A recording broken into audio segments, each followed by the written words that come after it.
It was a typical Thursday afternoon when the call came in fire at an old two-story house on Maple Street. Firefighters rushed to the scene, smoke billowing from every window.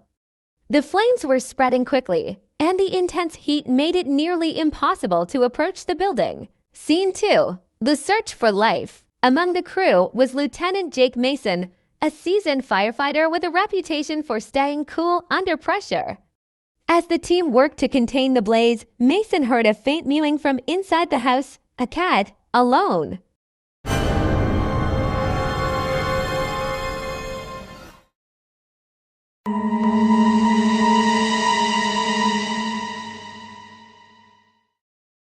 Without hesitation, he turned to his commander.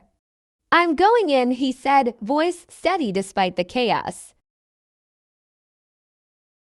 Scene 3. Into the fire. Mason grabbed his hose and sprinted toward the back entrance.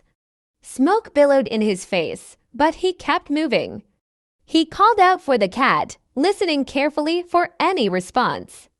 Then, through the thick smoke, he saw two glowing eyes staring back at him from under a table. The cat was terrified, trapped and shaking in the corner. Mason knelt, careful not to get too close to the flames. He reached out, speaking softly, trying to calm the frightened animal. Slowly, the cat edged closer to him. Scene 4. The rescue. With one hand, Mason gently scooped up the cat, cradling it against his chest. He turned and made his way back through the thickening smoke.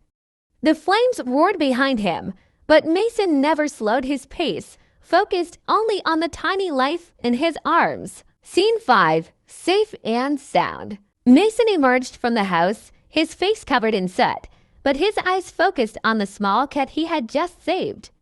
The fire was still raging behind him, but in his arms, the cat was safe. One of the other firefighters, holding a blanket, quickly wrapped the cat up. Mason stood back, watching as the frightened creature blinked up at him, still alive. "You did it, Jake," a voice called from behind him. He turned to see his team clapping and nodding in approval. Scene 6. A small victory. Later, as the fire was finally put out, Mason sat on the sidewalk, catching his breath.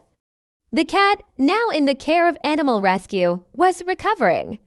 He watched the little creature, knowing that his quick thinking had made all the difference. Sometimes, heroism isn't about saving a building, it's about saving a life, no matter how small.